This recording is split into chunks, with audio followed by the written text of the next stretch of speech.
Hey guys, we are here with Shannon. Hi. And it is Thursday Night Live. Thursday Night Live! And Shannon's here. We're going to hear more about who she is and why she's here. And she is a huge blessing, like huge to our valley, our city, and specifically our school districts. Thank you. So we're going to be doing that tonight. We have some questions. Again, as you're getting online, we're going to be giving away a Domino's pizza. Yeah, and so that's good. Tonight, the Domino's pizza is going to go to the person who interacts the most. So as we're talking about this, Julia is in studio, our house, and she's going to be tracking. And after it's all said and done, we'll say who commented the most, who did the most kissy emojis, who did the most hearts. And anyway, whoever does the most is going to go ahead and we're going to send this to you. Nice. We know how to track you down. We know where you live. And so we're going to be waiting for people to come online here. We've had about, 50 to 60 people online. And then what we do is we take the video of this and then we post it on Realm and we post it so people watch it then afterwards. And we've gotten, about 1,000 people are watching. No pressure. After, as it's recorded. Yeah. So anyway, then of course we will have the 60 seconds at the very end. So at the very, very end, about 30 minutes from now, Okay. you're going to get 60 seconds to do your final thoughts. Okay. I'll get my 60 seconds to do final thoughts. Okay. And then tonight's game at the very end includes is all about these guys. Cory's going down again. So I am is an Oreo, by the way. Okay. I am 0-2. The therapists are 2 victories to my 0. So we'll be looking at that tonight as well. No pressure So for you. also, so Shannon, Yes. just tell us a little bit about where'd you grow up, and then Okay. there's this dude over here in the studio too. Hi James. Hello. And you guys are married, or Yes. is he just a stranger you brought No, with? married for 14 years. Oh man. So cute. Okay. Well, as we're waiting for people to come on, tell us one thing that you just adore about Oh my James, God. your husband, who's sitting right over here. There is like too much. Recently, James has taken up cooking for COVID, and he's become quite the chef. Wow. He likes to cook every chance he gets, and I'm not allowed to cook anymore. Really? Yeah, my friends are very jealous. What Yeah, what kind of food? Like, what's a good dish? like he's really into breakfast foods. Okay. So he makes omelets. He does a lot of like Mexican-inspired Nice. dishes from his childhood, and yeah, Awesome. that's totally been his thing to get him through COVID. So he can have a cookbook, cooking for COVID. Yes, I want him to start like a Sure. blog or Yeah, something. Yeah, that's good. Don't know. Hey Yeah. guys, as you're getting on, make sure type in where you're from. We want to know, like, if you're in Junction, if you're somewhere else, and your name. And Julia's gonna let us know. Hi. Oh, it's good to see you guys. What up? You know what, Don and Barbara? Seriously, I miss you guys. Don and Barbara Jarrett were in Canyon City. Mm, The most encouraging people, just Nice. incredible. And so they're on tonight. Jimmy Ackerman, nice. come on, Jimmy. Ugh, I bet they And miss you. just so. Do you remember Jimmy? No, but I was saying I bet they miss you. Yeah, You're amazing. Jimmy played keys with James Oh, on the okay. worship team. Okay. Yeah. All right. Good looking dude. Where'd you grow up? I grew up in Southern California in Anaheim, right next to Disneyland. You did? Yeah. Oh, I didn't know that. Okay. Hey, and online, why don't you type in, are you guys hearing okay tonight? We're trying new mic setup. It's awesome. So you grew up next to Disneyland. Yes, Did you go to Disneyland? I did. When I was in high school, I used to dance in the parades at Disneyland. You used to dance in the parades in Disneyland? Yes. That's awesome. Yes. You're Yeah. like famous. I'm not famous. No, I did Well, it like once a year. Like, It were was you kinda with fun. like the Lion King? or No, what were I was you? just with the high school dance team, and Oh, they would invite okay. us every year to dance down Main Street, and it was kind of fun. Oh It my was kinda gosh. neat, yeah. That's awesome. Yeah. it And was neat. so you were in Anaheim, Yes. and then you moved. When did you get to Grand Junction? So we've been here about 6 years. Okay. So we lived in San Diego for about 9 years, 8 years, and then we lived in Texas for a year, and Okay. then we came here Okay. for James's work. So San Diego, LA area, However. Texas, Grand Junction. Now be honest. Yes. You're a therapist, so you gotta be honest. Okay. Which one do you enjoy the most? Oh God, I love Grand Junction. Okay, that's a good answer. It's a good answer, but I love it here. I love the slower pace. It's just I love not having to get on the freeway and spend an hour Yeah. every day to Yeah. and from work and living in my car. Yeah. Yeah. So Oh, that's Yeah. good. That's a good I do answer. love it here. I don't really like Texas. I mean, No. if you're watching from Texas, when you come to Colorado to ski, this is what I want to tell you. if you're from Texas. So true. You don't have to dress up. You don't have to look awesome. And take a lesson. Like take some lessons, dress down, and that will help you on the Colorado ski slopes. People from Texas are amazing. Let's not knock Texas people. They are the most genuine people I have ever met. Oh, you When are we lived so there, nice. They were so cool. We lived in a little tiny town of 2,000 people called Hallsville, Texas. Yeah? And they were just some of the most coolest, genuine, like That's awesome. open-minded people we've ever met. That's So, awesome. Good save. Good save. So tell us about your education and Okay. and what you do currently, and Yeah. then we're going to get into some deep questions with you. Absolutely. Yeah. So I have a sociology background, and I graduated with my master's in 2006, and I've had my license since 2013. And I've just been so privileged to do so many cool things within the social work field. I've worked in hospitals, I've worked in nursing homes.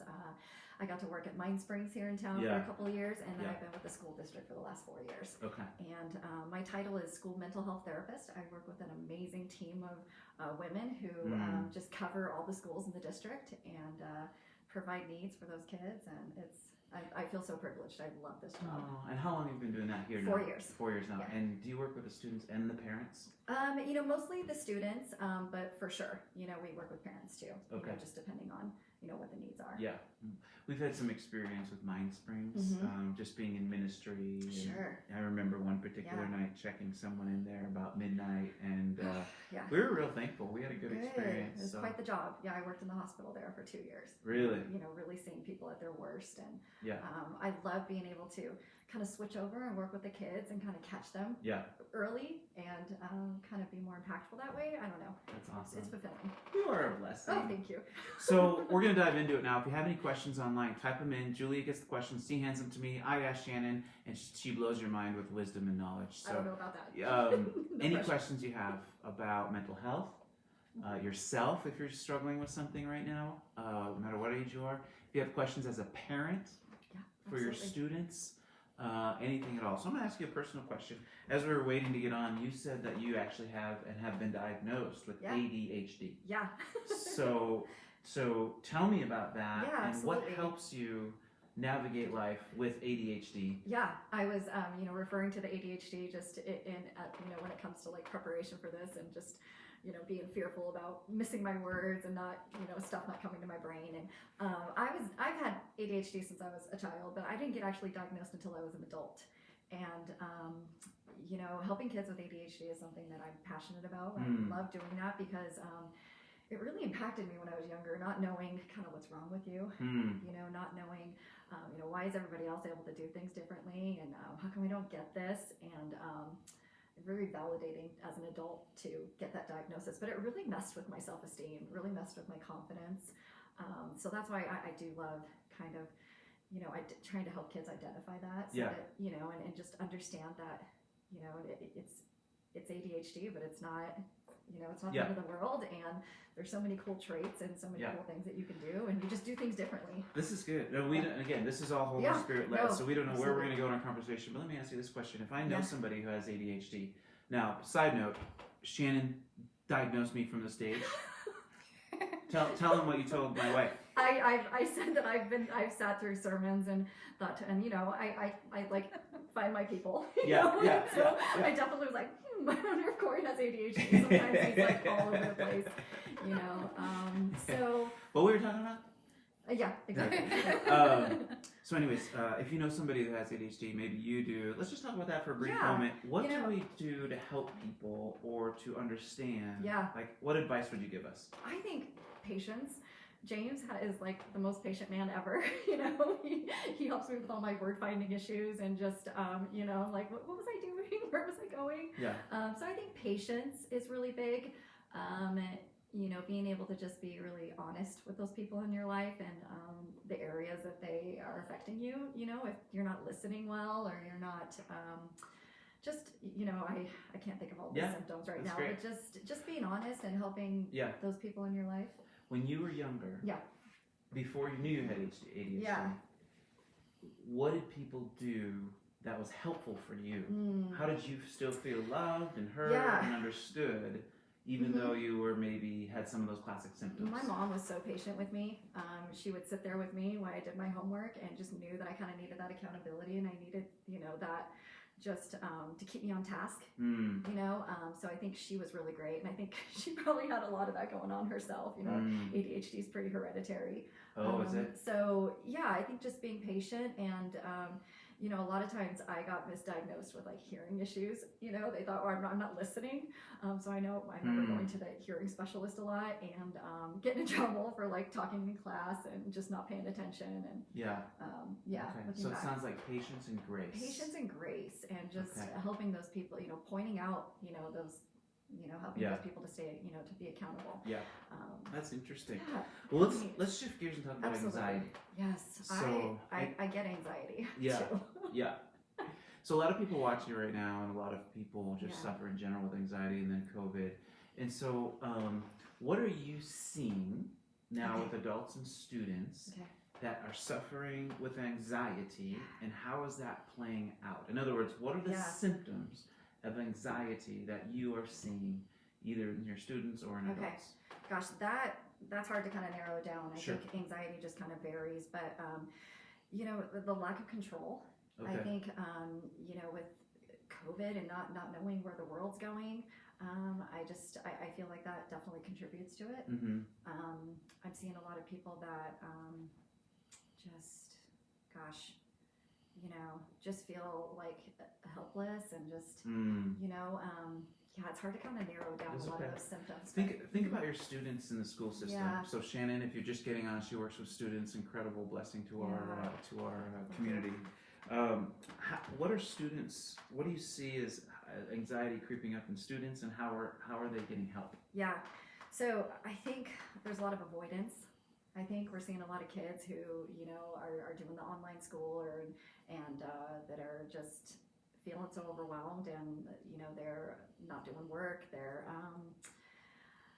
Are they kind of checking out? Yeah. I think it just becomes so overwhelming that, like you said, they just check out. A lot of them. I think we see a lot of those physical symptoms with the anxiety. It's so all over the board. So what are you doing as a therapist in the school system when a student is really struggling with anxiety and starting to check out? What are the steps that help? Absolutely. I think self-awareness is a huge part of it. Yeah. Trying to just get them to acknowledge that, hey, these are the things that you're struggling with, and trying to get them to recognize when it's happening. So I teach them a lot of different skills to kind of be in the moment and be mindful. Okay. What's a skill to be in the moment? Yeah, absolutely. What would, if someone's out here struggling with anxiety and they don't know how to be that skill, what would they do? I love teaching mindfulness skills. So I teach a lot of skills to kids, using their senses to kind of put themselves in the present. Okay. I teach a lot of mindfulness, meditation. And, Chelsea was talking last week about how when our thoughts go too much on what hasn't happened yet, that creates a lot of extra anxiety. And then, when anxiety and depression go together. And so, when you're focused too much on the past, and that's where the depression goes. And so trying to get the kids to just notice when their thoughts are wandering and when they're going that way, and to, do different things, whether it's, focusing on their breathing or focusing on their, what's around them to get them to kind of like focus in. Okay, so you're saying that one of the keys to either stress or anxiety, if I'm hearing right, is to learn how to be present. Learn how to be present. Learn how to but when you're more present, you're more aware. Yeah. You're more aware of what's coming up for you and the thoughts that you're having and, and stuff and the feelings that you're having. Yeah. Now this is fascinating because as people, most of us, many of us watching this, we are people of Canyon View Vineyard Church or beyond, or in the Vineyard Movement. We are people of the presence of God. Yes. So we are hungry for God's presence. Yeah. What I'm hearing you say is God also might be hungry for us to be present. I love that. You think? I think so. Okay, so let's do a test. Share with us how you're feeling right now. Be so present. Yes. And then articulate doing this online thing right now. Like, give us an example of articulating that you're present and you're self-aware in this moment. Absolutely. So I'm asking you to be vulnerable. Yeah, no, I'm good with that. I'm pretty vulnerable with my kids. It really helps them. So it's something I have to practice. It's hard, right? Yeah. So one of the things is, right now I'm feeling nervous. I'm worried about not saying the correct thing. I'm worried about, not being able to get my thoughts across correctly. And when I start to go there, I'm recognizing that it's a thought. It's not, it doesn't have to be real. So I'm telling myself, hey, I'm having this thought that I'm really nervous right now. And then I try and focus on, God's in control. And, we've prayed. I've been focusing on, what God wants for this moment. And then just kind of letting that go to Him. That's good. Does that make sense? Totally. Yeah.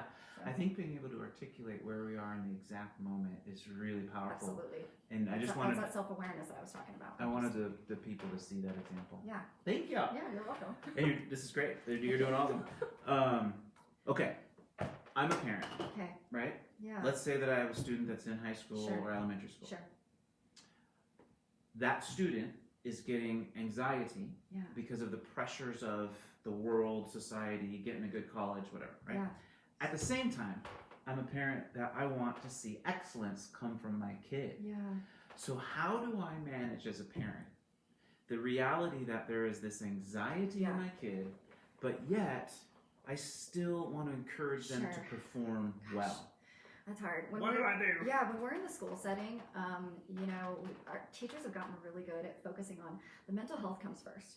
Really? And I've been so impressed with a lot of our teachers. They're able to stop and notice that. But it's if my anxiety and my depression is so out of control, I'm not going to be able to focus on my academics. I'm not going to be able to focus on all these different things. So I think definitely having some grace for your kids and not putting so much of that pressure on them. Yeah. I think that can definitely help. Yeah. And what does that look like? Where have you seen successful parent-student kind of relationship or conversation that, like, what would we actually do? Yeah. Check-ins. Okay. I hear that term a lot. Yeah. What the heck is a check-in? Yeah. I just think, and I've got a lot of tips I can share later on anxiety and stuff like that. But I think one of the ones that comes up a lot is just, checking in with them. Like, not just like, hey, how was your day? Fine. Like, hey, like, what was the worst part of your day today? What was the best part of your day? What was something that you felt really good about? Where did you struggle today? And just kind of, opening up that dialogue. Yeah. And just giving them the space and the patience to kind of go through what they're going through, but then also encouraging them. Yeah. And just being really just open and honest and loving and accepting. Yeah. So it sounds like being present to our kids. Absolutely. And being willing to ask a few questions. Absolutely. I had a couple of kids, and I don't know if you want me to get go. This, Yeah. I had a couple students that I got some input from today, and that are really struggling with anxiety, and especially with COVID. And I asked them, I said, what is it that you need from your parents? Oh, you asked the students. I asked the students. I'm like, hey, help me out with this presentation today, that I'm doing tonight. And they were excited about that. But one of my kids said to listen and be able to relate with me. And then empathy came up for both of those kids. And just, really putting themselves, the parents putting themselves in the kids' shoes. And not just giving them that sympathy, but just, getting on their level and relating to them. If you guys want a good lesson on empathy, Brené Brown has a really cool video, and it goes, Brené Brown on YouTube. It's talking about empathy, and it's kind of funny and quirky, but it's a really good way to kind of, a good lesson for that. Yeah. Let me ask you a question. Yeah, please. What's the difference between the empathy and sympathy? Yeah. So empathy is when you're kind of having to relate to a part of yourself in order to connect with that person. Okay. So I'm getting down on that person's level, and I'm trying to kind of understand. A lot of kids talk about it as like walking in those person's shoes. Kind of. So I have to connect with that vulnerable part in myself. Yeah. In order to like connect with that person. Okay. So and sympathy is just like, oh, I'm so sorry that happened to you. Okay. And just trying to make that person feel better. And they are very different. Yeah. And I've had kids tell me that my parents don't know really how to empathize with me well. So interesting. Yeah. Let's see, some other ones I had is just, God, this comes up a lot. I get a lot of kids with some pretty severe mental health issues that, or just emerging mental health issues that don't talk to their parents about what's going on and don't let them in for various reasons. But one of the things that comes up a lot is that they don't want to burden their parents. and they pick up. Kids are so perceptive, right? Yeah. And yeah. they really pick up on what the stress that the parent's going through and whatever it is that's going on in their life. And Yeah. so they tell me, I don't want to add to that. Yeah. And so I think really kind of opening up that communication with your kid and saying that, it doesn't matter whatever you perceive for me, whatever, I want to know what's going on with you. I want to be there for you. And, trying to get the kids to realize that, you're actually providing more stress for your parents when you let these things build and, you're dealing with these severe mental health issues if you were just kind of talk to them in the beginning and kind of fill them in on what's going on. Okay. So that's a huge theme that comes up a lot. That both of my kids said that they wanted me to share that with you guys. That's really interesting. It's cool that you asked them. Yeah. Let's do another please. question similar like it. So if you're to talk directly to a parent and say to a parent where that their kid has anxiety, and there would be like one main thing as a parent, like if you do anything, keep this in mind for your kid that has anxiety, please. Yeah. What is it? Gosh. I know there's a lot potential. There's so many. I just think patience. Okay. Patience. I got a huge list in my head right now. Yeah. And I think that was the first thing that came through my head is just patience to just allow them to, kind of be where they are. Not just be where they are, but to, accept, that this is where they are and to not kind of downplay it. Yeah. One of my kids said, I want to be able to trust you with these little things. Like, pay attention to these little things I'm saying to you, and then I'm going to trust you with some of these bigger things. Oh, that's good. Like, so just being patient and That's just great. accepting and just acknowledging, whatever it is, even though it seems silly. Yeah. People with anxiety, it's not always rational. Yeah. So it's easy for parents to just be like, okay, move on from that. It's not a big deal. Yeah. So I know that was more than just one thing. No, it's good. So we shouldn't say, oh, that's nothing to worry about. Or relate it to yourself and say, oh, I've dealt with that before, and and to say it's You'll no get big over it. deal. I deal with stress all the time. You get over it. Okay, so don't do that. Don't minimize it. How about buy them ice cream? I love that. I wish somebody would buy me ice cream. Okay, I'm gonna ask you a question. Okay. As a professional therapist, Okay. do you think the Broncos are any good? Oh my God. Not this year. Okay. No. Now I'm gonna go back to the real question. As a professional therapist, all of humans now, adults or kids, it's a big question. Yeah. What emotionally or mentally do you feel can get in the way of our relationship with Jesus? Okay, so I'm gonna ask again. Yeah.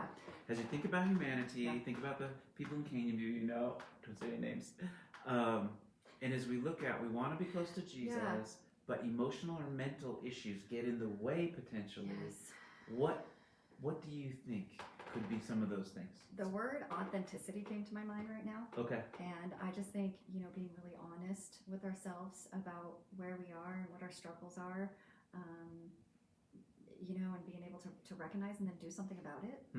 I think because it's really easy for people to get stuck, when they're dealing with mental health, whether it's shame or guilt, back to those integrity gaps that you were mentioning. Yeah. And it's like I'm not satisfied with the relationship I have with the Lord right now because of whatever it is that's, weighing me down. But it's really easy to just get stuck in that and not want to recognize it and to minimize it. And I don't know, does that make sense? Totally. I don't. Absolutely. No, I'm going to ask you a question. Please. Another question is stuck. Yes. Like when people say they're stuck, I've heard people say they're stuck in their faith, they're stuck in their marriage relationship. Is this word stuck? In your experience in therapy, what in the heck are examples of being stuck? I'm going to let you think about it while I talk to these guys. Just want to remind everybody watching, if you want to win a pizza, the people that have the most like buttons they push for hearts or likes or I love you, Cory, or whatever. The most interaction by one person is going to win a pizza. So interact. Now, the other thing is I need you guys to ask a question, something that you're curious about with your own personal mental health or your own anxiety or your own concerns. Type that in, and Julia will get it to us. So we only have 7 minutes left or so, guys, so the pressure is on. So let's go back to, what is the idea of being stuck? Gosh, I had an answer, and then I just waited, and it kind of went away. I'm just kidding. I just think that people get stuck, and they don't know what to do, They don't know who to reach out to. They don't know how to get help. Sometimes it's really easy to, it feels better to be stuck sometimes, because then I don't have to put myself out there and try and make some changes and fail. Yeah. You know, so it's so much easier to just keep doing the same thing we're doing. Yeah. You know, So the brain's wired that way. If I'm feeling stuck, what should I do? Yeah. God, there's so many things. So I should call a therapist. I should call a counselor. Sure. That's a good idea. Reach out to someone. Reach out to somebody who you admire, somebody who has, you know, a faith and a devotional life that you want. Mm-hmm. And how do you do that? You know, me personally, you know, I reach out to people that can hold me accountable. Yeah. Hey, this is something I'm really working on. Can you check in with me? You know, I've got a best friend who's amazing. And I'll say, hey, I really want to work on my devotional life. You know, hey, we're going to work on these devotionals. Will you call me on Friday and make sure I did that? You know? And, so I think having people that are supportive, people that can hold you accountable. Yeah, that's great. Yeah. Oh, it's so good. Well, I know you have some resources, and we're going to actually post those so that you guys can have access to those resources. Yeah, absolutely. And so, is there anything else you wanted to make sure that is on your heart to talk about on any particular topic? If it's more about James, I mean, that's fine. He's amazing. He's the most humble person I've ever met. He's over here shaking his head like, no. Yeah, he is. Do you know what? I just think that, you know, when it comes to our mental health, I think we're so reluctant to get help sometimes. You know, whether it's that shame or just whatever it is that, you know, it feels like, you know, it's scary to work on those parts of ourselves that we don't like. Yeah. And I would just encourage you just to take a step of faith and reach out and, you know, to talk to a pastor, talk to, you know, whether it's a therapist, you know, get your kid into their general practitioner and get some help. Yeah. You know, there's no reason to kind of live, you know, that way and have to, you know. Mm-hmm. I remember one person told me once that one of the most life-changing things they heard was somebody who they trusted came up to them and just said, you don't have to live the way you're living. No. Like, it was this permission, like, you don't have to live like that way. We're just so used to it sometimes. Yeah. You know? Julia, say hi. Hi. So Julia, we have a question. Julia has a question. Shoot it. From Teresa. Okay. I am a grandparent trying to be supportive of my two oldest grandchildren during so much change that is going on for them. Tips for doing that without undermining the parents or making them feel less than. Wow. What a great question. I love that question. Way to go, Grandma. Just the fact that she's self-aware being an of... advocate for her kids. Yeah. I love it. So good. Yeah. Do you know, and so it sounds like she's concerned and, you know, without stepping on toes is to just, God, speak love and life into those kids and encouragement. And, you know, if there's some concerns about, you know, mental health, reach out to the parents. I mean, what's the worst they're going to say? Yeah. You know? Yeah. But just, God, it sounds like she's already really caring and sweet and, you know, is already trying to love on her kids and just keep doing it, you know? Look for, gosh, I don't even know. Without really knowing kind of what they're struggling with, it's kind of hard to answer that. But that word encouragement is huge. Yeah, but just keep encouraging them and keep loving on them and keep just, letting them know that they're special and that they're worthy and just, you know, all of that. That's good. This might help. See, I'll say it and then you check, make sure I'm okay with it. Okay. Grandparents, or when you're a parent of, and you care for a kid that's not your kid, and so they have other parents. What I've heard is that what's helpful is all the encouragement you can give, you pour on them, and so you give encouragement and affirmation, but what you don't give is direction. So the parent's job is to direct and give general, make decisions for what the kids should do. But your job, if you're not their parent, is not directive. It's encouragement. It's encouragement. Does that make sense? I think so. That's, but I think, guideline. Yeah, absolutely. I think that's what you can do. You know, and you know you don't have that role of being the parent, having to deal with all that other stuff. You know, so you can be there and speak into them and love them. But you know, I also too, I don't think there's anything wrong with bringing up some concerns that you know, you're seeing too. You know? That's part of being vulnerable and authentic. Absolutely, you got to put yourself out there sometimes. You know, I'm getting the cookies ready. You know, we've been doing this series at church, and if you guys haven't seen it, it's online. There's about 3 parts to it, going to be 4. There's authenticity and vulnerability was 1. Understanding self-awareness and blind spots was 2. integrity gaps, being a person of your word.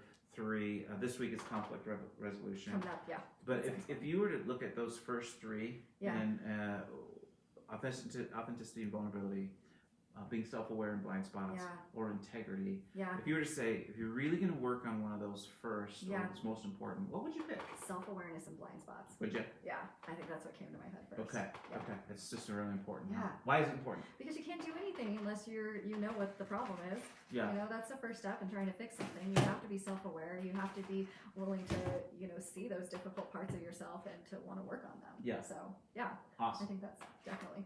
Good answer. Thank you. Now we're going into the final stage, you guys, where we're going to get 60 seconds and we're going to time it. Shannon's going to get 60 seconds. She was kind of curious about how that would go earlier. Don't worry if it's only 30 seconds. No, Okay. And then Yeah. I'll do 60 seconds.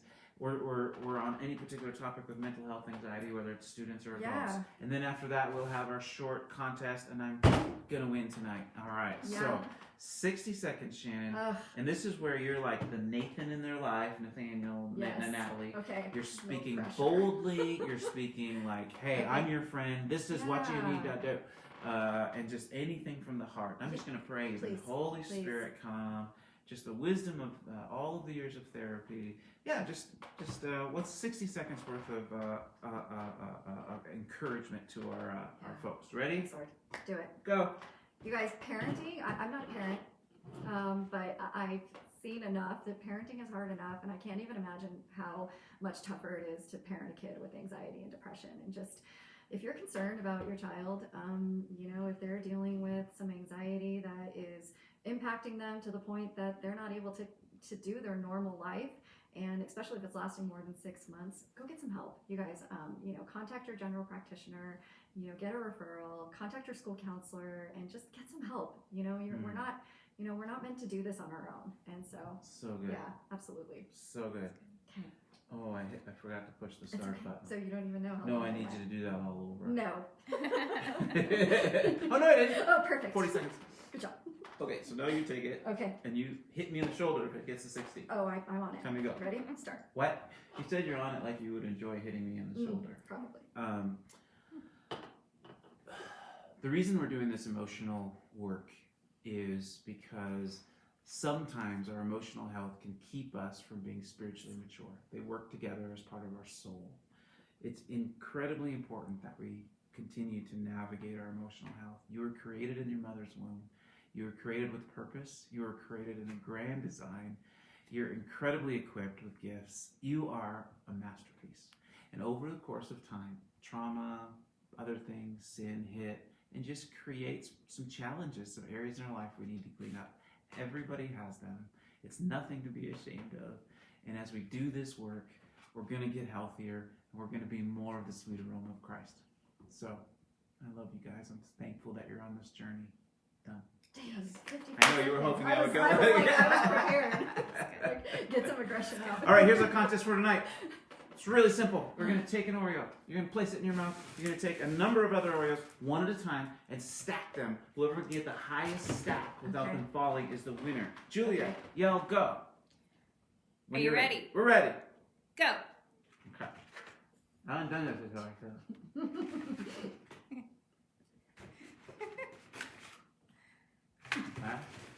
Huh? How are you doing over there? She's doing great. Yeah? She is way ahead of you. Well, I see you doing a two-handed maneuver. Wait, if you can't use 2 hands? No, you can. You can use 2 hands. Oh my gosh. I just can't fall. Okay, let's see. 1, 2, 3. Oh! I'm pushing up. Let's see how long I can go. Whoa, Cory's ahead now. Oh, come on. Oh, I think Cory actually won this time. Yeah, I'm okay with that. Sweet victory! Good job. My first victory! All right. Thank you for losing. Yeah, you're welcome. All right. I did that on purpose. May the Lord bless you. May He make His face to shine upon you. Give you favor and grace. We love you guys. Shannon, you've been great. I know. Thank you. Thank you. Yeah. All right. See you guys. Love you.